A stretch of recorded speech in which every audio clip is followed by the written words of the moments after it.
જય માતાજી કનુભાઈ. હો જય માતાજી મનસુખભાઈ. અલા ચમ દેખાતા નહીં, ઓજા ગામના ચોરે બેહવા આવતા નહીં. હમણાં તો દર્શન જ દુર્લભ થઈ ગયો હે. અલ્યા ભાઈ હું બેહવા આવું? ચમ આ કામકાજ માં નવરું જ નહીં પડતો તો હું બેહવા આવું ભાઈ? અરે ભાઈ નવરાત નહીં પડતા? અલ્યા ભાઈ હું નવરો પડું. આ જોવો ને સવારોમાં ઉઠીને આપણે જમીન રાખી હા તો જમીન જોવા જવું હું, અને પાછો આ માતાજીને દીવાબત્તી કરવાની હોય ને એ દીવાબત્તી કરવા જો, એટલે એમાં આખો દિવસ જતો રહેશે ભાઈ. અને અત્યારે જો ને આ માતાજીના મંદિરે જાઉં છું પાછો. મંદિરે જાઓ તો હેડો હું આવું. હેડો હેડો.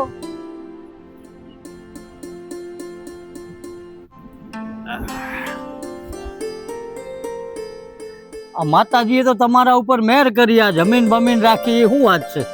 અરે ભાઈ આ માતાજીએ મેર કરી છે એટલે જ ને, અને આ મારી દશામાં એ મેર કરી છે ભાઈ. એવું? બેહા મનસુખભાઈ. હા હું દીવાબત્તી કરી દઉં. હા થોડી જય માં જો. જય માં.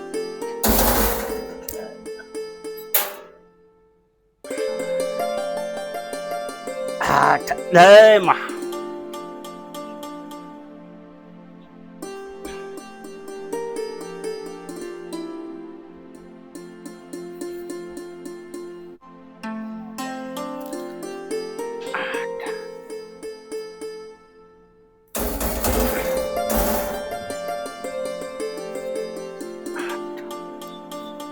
બોલો મનસુખભાઈ. હા હા કનુભાઈ, કાલથી આવા દશામાના વ્રત શરૂ થાય અને તમે આ મૂર્તિ ને એવું લેવા જવાના હે? અને જો જવાના હો તો મારા ડોસીને લેતા જજો જોડે. ના ભાઈ આ ફરતો દશામાં તો મૂર્તિ લાવી જ નહીં. કેમ? અને તો પછી આ પૂજા ને પૂજા જમનું કરશો? અલ્યા ભાઈ મૂર્તિ નહીં લાવી તો વ્રત તો કરવાનો, પણ તમને ખબર હા? ના. જો મનસુખભાઈ,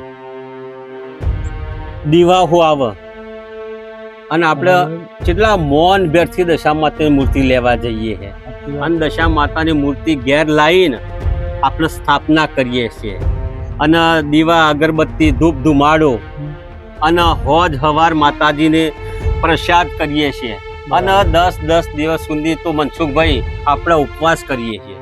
ચમ કે દશામાં કાલે આપણી વેળાવાર છે.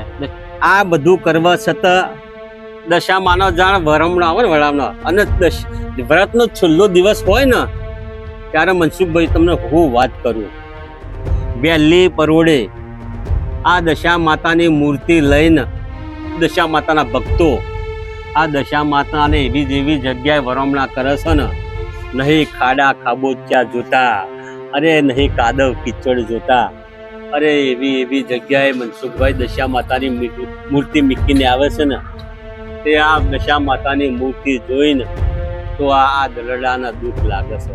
અરે મનસુખભાઈ આંખમાંથી આંસુ આવી જાય છે કે આ માં ભગવતી આ દશા માતાની મૂર્તિની આવી હાલત. અરે મનસુખભાઈ આ દશામાં ક્યાંથી આપણી વેળાવાર ઉપરથી આ દશામાં કોપાન માન થાય કે ના થાય? વાત તો હાવ સાચી છે હો કનુભાઈ.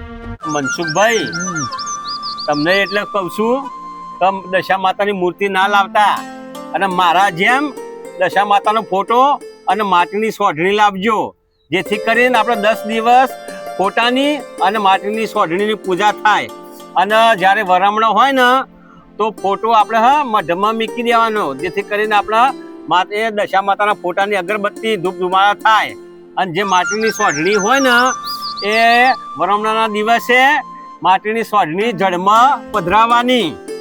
સાચી વાત છે કનુભાઈ. તો આ વર્ષે અમે પણ માતાજીની મૂર્તિ નહીં લાવીએ દશામાની, પણ સોઢણી માટીની લાવીશું અને એને જળમાં પધરાવશું. હા બરાબર. હાવ સાચી વાત. આ માટીની સોઢણી નું જ કીધું છે આપણા લોકો ઇતિહાસમાં, માટીની સોઢણી જ જળમાં પધરાવવાની. માતા દશા માતાની મૂર્તિ નહીં ભાઈ. જો મનસુખભાઈ, જો માતાજીની મૂર્તિની અવગણના ના થાય ને તો માતાજીની મેર થાય, અને જો માતાજીની મેર થાય ને તો આ જગતની અંદર હવને લીલા લહેર થાય. હાવ સાચી વાત છે હો. પાછા મનસુખભાઈ જે વાત કરી છે એ ભૂલી ના જતા. ના ભૂલું. અને હળો અમે મુઈ નેકરું પાછું માથું ક્ષેત્રમાં જવાનું મોડું થાય છે બારું. ઓવા જો તાન. જય દશામાં. જય દશામાં. જય જોગણીમાં. જય જોગણી માં. હા હાલો. આવજો પાછા. સારું હેલો કનુભાઈ તો જ્યાં હું એ જાઉં. દર્શન કરવા આવ્યો હું. અરે બેહો મનસુખભાઈ બેહો. અરે રામભાઈ આવો આવો. જય માતાજી, જય જય માતાજી. બહુ દાડે દેખાયા કો. હા યાર અહીં પેલા હું ને કનુભાઈ બે બેઠા હતા બી હાલ જ કનુભાઈ ગયા. બેહો બેહો. હા, અરે હું એ હા. માતાજીના દર્શન કરવા આવ્યો તો હા, અને દરરોજ આવું જ છું માના દર્શન કરવા માં ભગવતીના. હા. એટલે મૂકું આ એકલા મનસુખભાઈ બેહી રહ્યા. ના ના એકલો તો હતો. હા. હું ને કનુભાઈ બે બેઠેલા. જતા રે કનુભાઈ. અરે જતા રહ્યા અને બહુ મસ્ત વાત કઈ જાય તો. શેની વાત કરી તમારે? આ દશામાના વ્રત આવી હા હા તો એના બાબતમાં બહુ સારી એવી ચર્ચા કરી અને સલાહ પણ સારી આપી. બોલો. હા કે આ લોકો નહીં માતાજીની મૂર્તિ લાવે અને બીજા દાડે પાણીમાં જો તો પધરાઈ જાય બરાબર. એવું નહીં કરવાનું કે હા શિખામણ આલી મને હારી હા કે માતાજીની હોડણી લાવવાની હા. અને હોડણીને જળમાં પધરાવો કે. હા તો એ બરાબર છે યાર. વાત તો હતી હે. હા. હા એટલે મનસુખભાઈ મારું કેવું એવું છે કે શાસ્ત્રોમાં એવું છે ને વાર્તાની અંદર એવું કહેલું હો કે માતાજીની મૂર્તિને તમે ના પધરાવશો. હમ. માતાજીની મૂર્તિ તમે પધરાવો ને તો તમને અઘોર પાપ લાગશે. એના કારણે તમારે માટીની સાંઢળી બનાવી માતાજીનો ફોટો લાવવો, 10 દિવસ પૂજા અર્ચન માતાજીની કરવી અને ધૂમધામ માં ભગવતીની સેવા અર્ચના કરી અને આરતી કરો, માને પ્રસાદ ધરાવો, બરાબર. અને 10 દિવસ માની પૂજા કરી અને સાંઢળીને જળમાં પધરાવો ને. હા હા વાત હાવ સાચી છે. હા કનુભાઈ આ જ કહેતા હતા. અને કનુભાઈની વાત સાચી જ હશે. હાવ સોળાના સાચી વાત લાગી મને તો. બરાબર ને? ઓવે.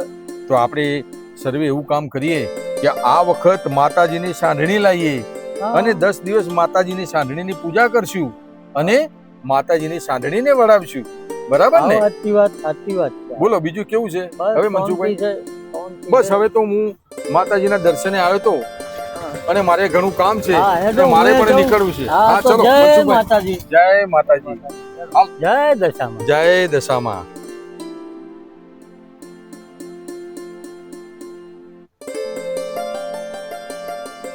જય માતાજી, જય દશામાં.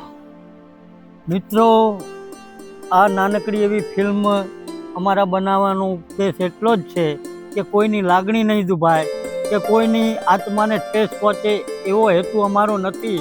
એક સાચો માર્ગ અને સાચો ઉદ્દેશ આપવા માટે મેં આ ટેલિફિલ્મ બનાવી છે. મિત્રો, દશા માતાની મૂર્તિ લાયા પછી 10 દિવસ તમે પૂજા અર્ચના કરીએ છીએ મિત્રો. અને છેલ્લે દશા માતાની મૂર્તિને જ્યારે આપણે પધરાવા જઈએ છીએ ત્યારે તળાવ હોય કે નદીનો કિનારો હોય કે નર્મદા કેનાલ હોય એમાં દશા માતાની મૂર્તિને પધરામણી કરીએ છીએ મિત્રો. અને જ્યારે એ દશા માતાની મૂર્તિ પધરાવીને બીજા દિવસે જોવા જઈએ છીએ ને મિત્રો, ત્યારે દશા માતાની મૂર્તિની હાલત તો એવી હોય છે કે જોઈને આપણને ખુદને આંખમાંથી આંસુ આવી જાય છે કે દશા માતાની મૂર્તિની આવી હાલત. મિત્રો સાચું કહું ને, જો તમારે વ્રત જ કરવા હોય તો દશા માતાનો ફોટો લાવો અને સાથે માટીની સાઢણી લાવો અને દશા માતાનો ફોટો અને માટીની સાઢણીની બંનેની પૂજા કરો. દશામાં હંમેશના માટે આપણા પર દયા કરે. અને દશામાની મૂર્તિ પધરાવવાનો આગ્રહ નહીં, પણ માટીની સાંઢણી એ બનાવી એની પૂજા અર્ચના કરી અને માટીની સાંઢણીને તમે જળમાં પધરાવો. જેથી દશા માતા આપણે પર દયા કરે અને દશા માતાની હંમેશા આપણા પર કૃપા રહે. મિત્રો, અમારી ફિલ્મ જો તમને ગમી હોય તો અમારી ચેનલને લાઈક, શેર ને સબસ્ક્રાઇબ કરજો. જય દશામાં.